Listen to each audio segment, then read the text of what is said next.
I think I shared with you the last episode that I was on. I committed to $1 million a year. And it Mm-hmm. wasn't so much about the dollar, it was the mindset. Bless you. It was Thank the you. mindset and the behavior that goes along with what a millionaire is, what my lifestyle is, how I take care of myself, how do I interact with my colleagues, my employees, my contractors, the kind of work that I'm actually doing, the books that I am reading, how I am working my body out. Like that mentality shifts. And so that can be an example of going from surviving to thriving. Because now I'm not waiting to receive $1 million to live the $1 million lifestyle. Today I'm going to live it. I'm going to eat good because I need to, because my body deserves it. I'm going to work out because my body deserves it. I'm going to read because I constantly want to learn. Thriving is this act of greatness. I To like thrive that. Say that is again. thriving is an act of greatness. Like it is participation. You are doing the great things now. Like, sure, you can't go out and buy a Lamborghini, but you can look at a Lamborghini and admire it and appreciate it. It's no longer out of reach, but you love the color, you like the model. Um, for me, having two apartments, it wasn't because I was financially in a place to have them, but I committed to a plan. I committed to being present for family. I committed to expanding my business. And so I made decisions that allowed me to thrive.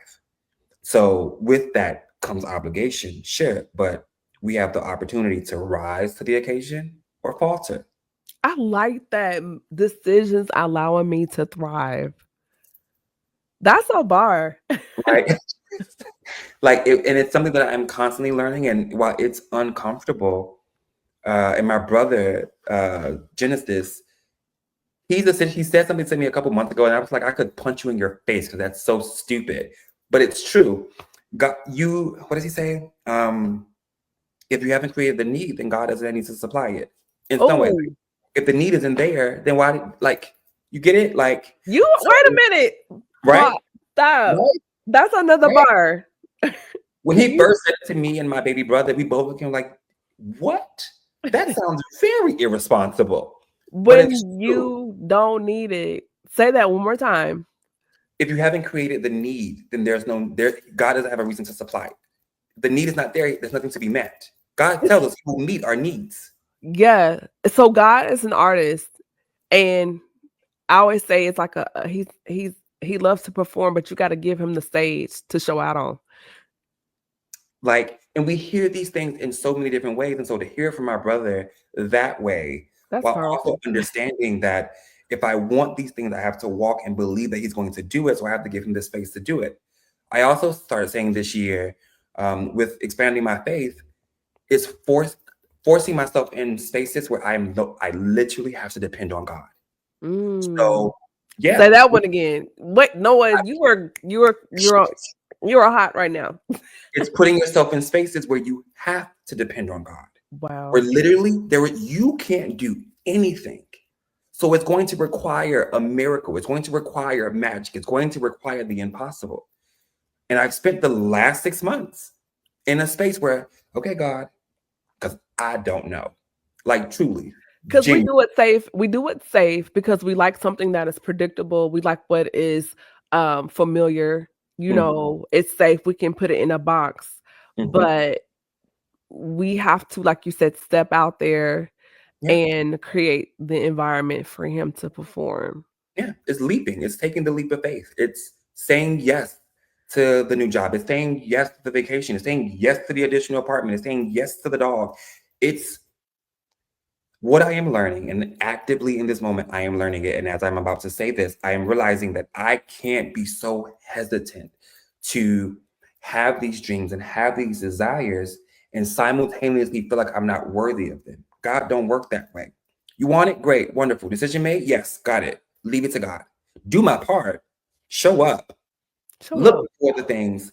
But it's like, God, I trust you. I know. And it's more than just trusting, it's believing it. Going back to what he said to me in prayer, I know you believe me, but I need you to believe in me.